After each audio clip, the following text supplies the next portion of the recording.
Hii ni Dira Dunia kutoka idhaa ya Kiswahili ya BBC tulionayo usiku huu. Marekani yaishtumu Syria kwa kuandaa shambulio lingine la silaha za kemikali dhidi ya vikosi vinavyompinga Rais Assad. Wavuti yenye umaarufu mkubwa duniani Google yatozwa faini ya dola bilioni 2.7 na Tume ya Ulaya kwa kosa la udanganyifu wa kibiashara. Shamra mjini Dar es Salaam ilianza matangazo ya redio, ikaja televisheni na pia dijitali. Ni idhaa ya Kiswahili ya BBC yatimiza miaka 60 hii leo. Kwa BBC kuwepo kwa muda wa miaka 60 na ikajenga jina zuri katika jamii kwa miaka yote 60, vile vile ni mafanikio.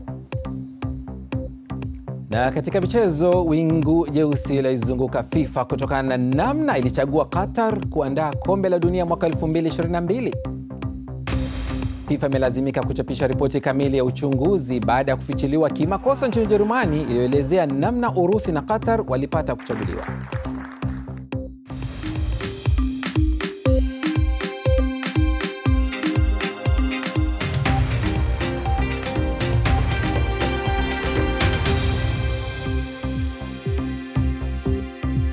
Hujambo na karibu katika Dira Dunia kutoka idhaa ya Kiswahili ya BBC, ikikuletea dakika 30 za habari, maelezo, uchambuzi, maoni na michezo. Mimi ni Zuhra Yunus nikiwa hapa London. Marekani imeishtumu serikali ya Syria kwa kuandaa shambulio lingine kwa kutumia silaha za kemikali dhidi ya vikosi vinavyompinga Rais Assad. Watu 80 walikufa katika shambulio la mwezi Aprili ambalo lilimlazimisha Rais Trump kuamuru shambulio dhidi ya ngome ya jeshi la anga la Syria.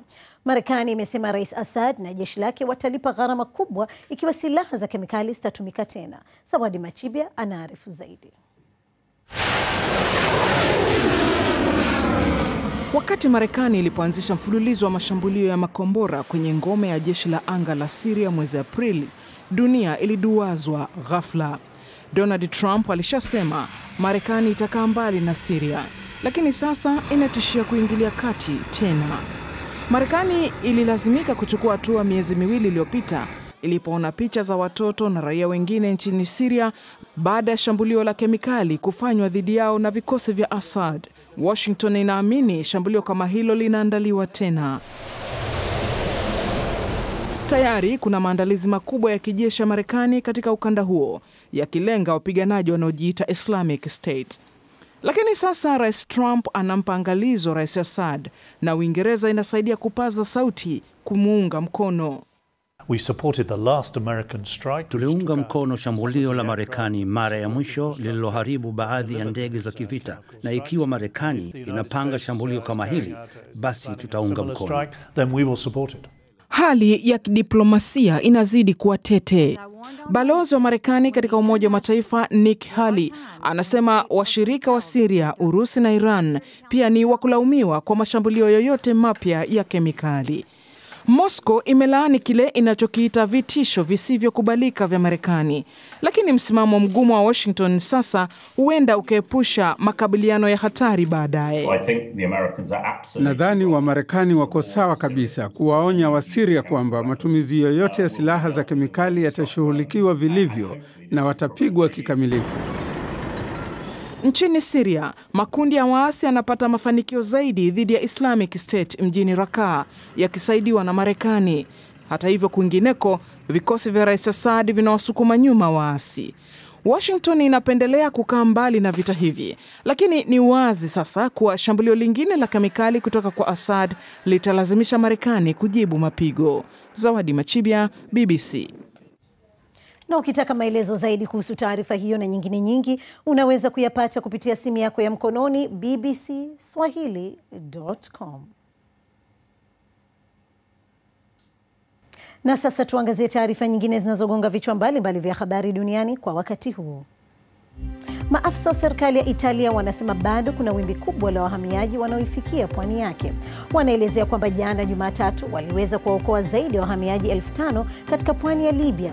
Walikuwa wakitumia boti 5 na madingi 18 na wakitumaini kuingia Ulaya. Maafisa wanasema jumla ya wahamiaji 8,500 waliookolewa wamo katika boti za uokozi wakielekea katika bandari za Italia. Makampuni ya umma na ya watu binafsi nchini Ukraine yameathiriwa na shambulio kubwa dhidi ya mtandao wa kompyuta. Wizara za serikali, makampuni ya nishati pamoja na mabenki vimekumbwa na matatizo makubwa kwenye kompyuta zao. Miongoni mwa makampuni yaliyoathiriwa ni Benki Kuu ya Ukraine, kampuni ya kugawa nishati Ukrenergo, kampuni inayotengeneza ndege Antonov na kampuni 2 za huduma za posta. Wakuu wa serikali kaskazini mashariki mwa Nigeria wanachimba handaki lenye urefu wa kilomita 27 karibu na chuo kikuu cha Maiduguri baada ya shambulio kufanywa na mpigaji bomu aliyejitoa mhanga siku ya Jumapili. Watu 13 pamoja na mfanyakazi wa chuo kikuu hicho waliuawa wakati maeneo mengine kadhaa ndani na karibu ya mji huo yaliposhambuliwa.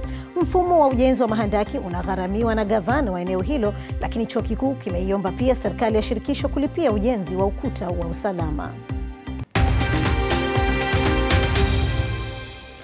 Google imetozwa faini ya dola bilioni 2.7 na Tume ya Muungano wa Ulaya kwa kuweka huduma zake za ununuzi juu ya matokeo yake ya kupitia injini ya utafutaji vitu.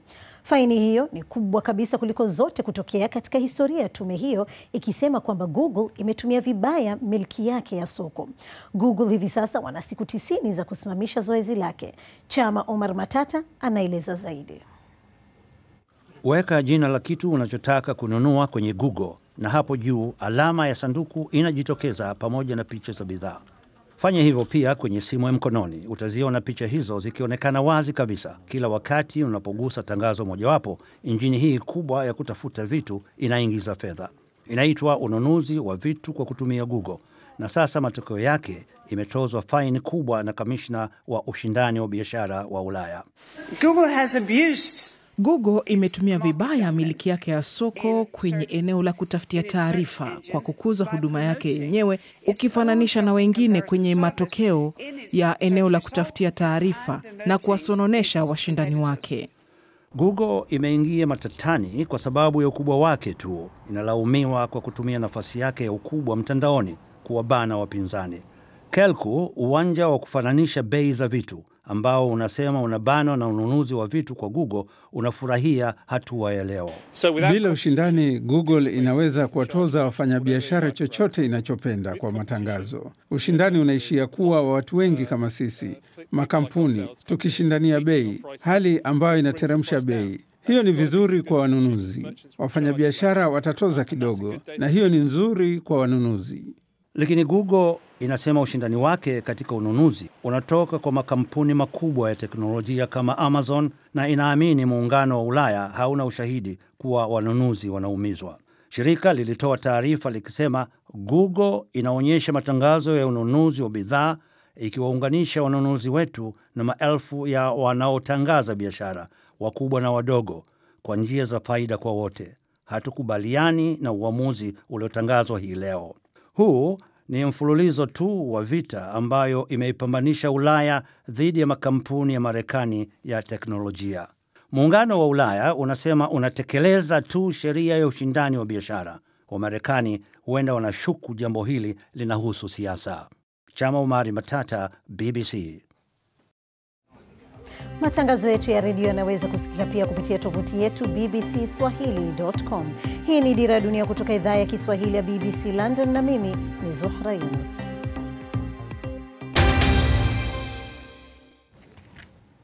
Hii ni Dira ya Dunia kutoka idhaa ya Kiswahili ya BBC. Mimi ni Zuhra Yunus. Habari kuu usiku huu.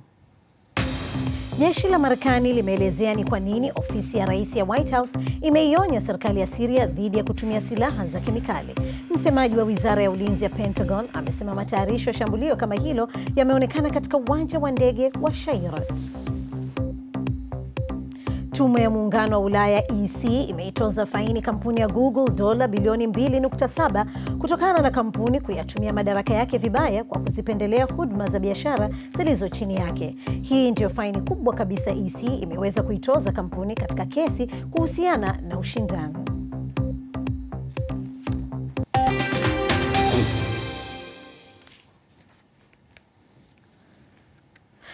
Heri ya siku ya kuzaliwa. Naam, najiambia mwenyewe na wote ambao tunafanya kazi katika idhaa ya Kiswahili ya BBC waliopita enzi hizo, na wasikilizaji wetu pamoja na watazamaji. Ni miaka 60 kamili leo tangu mtangazaji wa kwanza kusikika hewani kupitia redio ya Kiswahili ya BBC, Oscar Kambona kutoka Tanzania, lakini akisikika kutoka hapa London. Tarehe 27 Juni 1957 ilianza redio na miaka 5 tu iliyopita imeanza Dira ya Dunia televisheni pamoja na dijitali. Wenzetu mjini Dar es Salaam wamekuwa katika shamra kusherehekea shughuli hiyo na baadhi ya wasikilizaji wetu wa enzi hizo na sasa wametoa maoni yao. BBC kuwepo kwa muda wa miaka 60 na ikajenga jina zuri katika jamii kwa miaka yote 60 vile vile ni mafanikio makubwa sana. Katika kipindi cha miaka 60 zimekuweko redio nyingi sana za Kiswahili katika nchi mbalimbali, lakini katika kipindi hichi cha miaka 60 zimeshindwa kuendelea, zimeanguka njiani, na BBC ni moja katika station zinazotangaza kwa Kiswahili chache sana ambazo zimeendelea kuwepo kwa kipindi chote cha miaka 60. Kwa hivyo hayo ni mafanikio makubwa sana kwa BBC. BBC kama idara ya utangazaji imetusaidia pakubwa, hasa sisi wanaokienzi Kiswahili. Tunajua kwamba BBC imejaribu sana tangu usanifishaji ulivyoanza. Kumbuka BBC imekuja baada ya usanifishaji, na nikana kwamba imekuwa ni chombo ambacho kimetusaidia kusambaza Kiswahili. Tumekienzi jinsi inavyopeperusha matangazaji yake kwa usanifu wake. Unajua mara nyingi tunafikiria kwamba wanahabari kuna jinsi wanakiuka kanuni za sarufi ya Kiswahili, lakini BBC imeweka kile kiwango, na mpaka tunafurahi kwamba kule tulikotoka mpaka hadi tulipo saizi tunafurahia kwamba imezidi kukikuza Kiswahili na imepanua hasa ufahafu. BBC imekuwa ikitangaza tangu zamani, na nakumbuka nilipokuwa mdogo redio yoyote ambayo babangu alikuwa akipata habari ilikuwa ni BBC. Kwa hiyo nilikuwa nafuata jinsi baba anavyosikiliza habari kutoka BBC, basi na mimi nikawa mpenzi wa BBC Kiswahili pamoja na English service. Na vile vile naweza nikasema kwamba mmefika mbali kuanzia hiyo zamani mpaka sasa hivi miaka 60 mingi. Mmeweza atakuwa na studio Dar es Salaam, kitu ambacho zamani hakikuwepo. Studio kubwa ilikuwa iko Nairobi. Na kitu kingine ambacho nasema nimefanya kizuri kama ni mafanikio ni kwamba mmeweza kuwa na waandishi wengi kwenye BBC Swahili service kutoka Tanzania ukifanisha na ilivyokuwa Kenya. Kwa mimi pekee na Watanzania wengi, kwa maoni yangu ni kwamba BBC ndio chombo ambacho habari zake zinaaminiwa kuliko chombo chochote ulimwenguni. Na shamra zinaendelea huko walipo. Malkia Elizabeth wa hapa Uingereza atatoa tuzo ya Malkia ya viongozi vijana, na watatu kutoka Kenya wamebahatika kupata mwaka huu katika sherehe itakayoandaliwa katika kasri la Buckingham mjini hapa London siku ya Alhamis. Tuzo hiyo inasherehekea vijana 60 kutoka mataifa ya Jumuiya ya Madola ambao wamejitolea kuleta mabadiliko katika jamii zao. Tunao washindi wawili hapa kutoka Kenya. Mmoja anaitwa Domtila Chesang, yeye ana miaka 28, na vile vile tunaye Towet Ngetich, yeye ana umri wa miaka 21. Ngetich ameanzisha program tumishi itwayo Uthabiti. Na Domtila, tukianza na wewe ni mhamasishaji, unataka masuala ukeketaji yaachwe kabisa. Ilikuwaje ukaja na wazo hilo? Asante. Nilijihusisha na masuala haya ya ukeketaji, ya kukataa ama kupiga vita ukeketaji wakati nilipoona cousin yangu akikeketwa nikiwa mdogo kama 12 years old. So na kabla hapo nilikuwa na look forward to time yangu itafika, wakati itafika nikekete pia nami, lakini nilipoona yale ilibidi nimejitoa kwanza, then nikarudi tena nyumbani wakati sister yangu alikeketwa. So nikakuja nyumbani nikaanza kuanza ile campaign sasa. Kwa hiyo wewe binafsi hujakeketwa? Sijakeketwa, niliepuka. Uliepuka, utatueleza ulikimbiaje. Tukija kwako Towet, tuzungumzie hii program tumishi au app ya Uthabiti. Ina faida gani? Inasaidiaje watu? Sawa, sisi kama Uthabiti Healthcare Kenya tuliamua ya kwamba tumejitolea binafsi kukabiliana na madawa bandia ambalo zinauzwa katika maduka mbalimbali huko Kenya. Tulipokuwa pale university, sisi na wenzangu tulipoona wenzetu wengi wanajihusisha tuseme na matabia zisizofaa, endapo wanapata kuwa mjamzito na wengine wanazidi kuabort. Hiyo nasi ilitusumbua sana, tukashangaa mbona wanafunzi wengi katika umri wa mwaka wa 4, mwaka wa 3 wanajipata katika harakati hii. Tulipofanya uchunguzi mbalimbali tuliona kwamba kulikuwa na madawa bandia ya morning after pills, kwa ujumbe sana posti na tu. sisi tukachukulia hivyo kuamua kuikabili moja kwa moja. Tukaamua tuje na mobile app ambayo unapo scan batch number ya kila dawa inakuambia kama hii dawa ni sawa ama ni bandia. Kwa hiyo mlipogundua kwamba mimba zinatoka hazikuwa kwa sababu wao wanataka kuzitoa, lakini kutokana na dawa bandia wanazotumia, sio? Naam, hiyo ilikuwa moja ya mara wanataka kutoa madawa ya kutoa unapata ni bandia. Ya pili ni wengine walikuwa na amkia asubuhi wanachukua after pill, wanaomba kuwa wasiwe mjamzito, lakini wakajipata katika hali hiyo harakati. Domtila, tukirudi kwako, kwa jamii uliotoka, kwani ukeketaji ni wa hali ya juu sana? Ni hali ya juu. Natoka jamii ya Pokot, iko northern part of Kenya. Jamii yangu wana practice ukeketaji kwa asilimia kubwa sana, 75%. Na inasemekana kwamba inafanya type 3 of FGM. Manake FGM kuna type mara 3, kuna mara 4. So inasemekana kwamba type 3 ndio the most extreme type ya FGM. So jamii yangu wana practice hiyo type 3 FGM. Sasa unavyosema kwamba wamezoea sana katika jamii yako, ni rahisi kiasi gani sasa hivi kuwaambia kwamba waache? Sitasema kwamba ni rahisi hivyo, manake hii ni jambo ambalo ni very sensitive, ni cultural practice, ni kitu ambaye watu wamezaliwa wakiipata. Unaona, hata mimi nilipozaliwa sikutarajia kwamba nitakuja mpaka nikatae kukeketwa na mimi. Lakini sasa nitasema pia kwamba ni ngumu, maana yake kwangu mimi nikitumia my own kama mimi mwenyewe sasa ndasema kwamba si ngumu kama vile itakuwa ngumu kwa mtu mwingine ambaye ametoka nje kuja kuiongelea ile jambo, kwa sababu mimi naishi na hawa, mimi natoka ile community, naelewa hizo practices, najua hiyo tradition. So vile anapigana nayo, natumia mbinu ambayo inaleta heshima, ama kwamba naelewa mila yangu. So siendi pale kwa condemn, ama sikui pale kwa condemn. Tuna create ile platform ya kudiscuss. Tarudi kwako Towet. Sasa nyie kutokana na hiyo program tumishi mnaotumia, mnajuaje kwamba hii ni bandia, hii si bandia? Sasa ya kwanza create platform ambapo patients ama wauguzi walio patients wanaungana na pharmacies zilizo karibu nazo. Pharmacies tunayo katika platform yetu ni zile zimeregister na Pharmacy and Poisons Board. Hiyo ni ya kwanza kuonyesha kuwa haya mafamasia ama duka na dawa ni yale thabiti, sababu wamejipa leseni na serikali. Unapata kwa community kwa 10, maduka 10 utapata 5 wamejisajili na serikali. Ndipo unapoingia katika kila famasia Kenya unapata kuwa kuna stop sign huko juu imeandikwa, imesema text this to Pharmacy and Poisons Board. Sasa jambo la kwanza ni kufukuza hayo sio thabiti na tunabaki na zile thabiti. Kwa haya nyao ambao wamebaki, tunajiunga na different pharmaceutical companies ambazo wanatupa database yao. Wanapotupa database wanatupatia hayo batch number ambao tunatumia kuhakikisha kuwa madawa yanayofikia aliye mgonjwa ni yale aliyo sawa. Shukran sana. Kwa kumalizia tu kwa kifupi, kuna mtu yote amekusikiliza mpaka sasa tangu umeanza? Wengi ya? Shukran sana. Huyo ni Domtila Chesang na vile Towet Ngetich. Shukran sana na kutakieni kila la kheri. Umuhimu wa masomo na talanta utakufikisha wapi? Hii leo tutasikia ushauri kutoka kwa kigogo wa soka Afrika, Salif Diao, ambaye anajutia kukatisha masomo yake kwa ajili ya kufuata ndoto yake ya kucheza soka Ulaya. Hii ni Dira ya Dunia kutoka idhaa ya Kiswahili ya BBC London, na mimi ni Zuhra Yunus.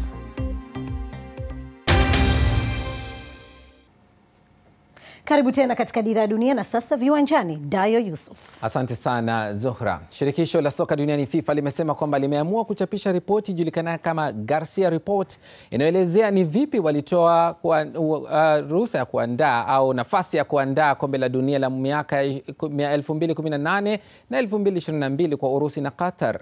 FIFA imetoa ripoti hiyo baada ya ripoti kuchapishwa na aliyekuwa mkuu wa maadili katika shirikisho hilo Michael Garcia. Ripoti hiyo imetolewa kimakosa kwa vyombo vya habari vya Ujerumani. Baadaye bwana Garcia alijiuzulu wadhifa wake baada ya FIFA kutoa sehemu ndogo tu ya ripoti yake ya kurasa 42, huku yeye akisisitiza kwamba anataka ripoti kamili itolewe. Kiasi kikubwa cha sehemu iliyotolewa ilikuwa inaondolea Qatar lawama katika madai ya ufisadi. FIFA leo imesema kwamba siku zote wao walikuwa na nia ya kuchapisha ripoti kamili, lakini kwa kuwa sasa imeshachapishwa kimakosa, wameamua kuitoa mapema ili kuondoa dhana zozote mbaya. Na bila shaka tangu Qatar ilipochaguliwa kuandaa kombe la dunia mwaka 2022 na hata Urusi 2018 kumekuwa na kila aina ya shutuma kutoka nchi mbalimbali wanaodai haikuchaguliwa kwa njia ya haki.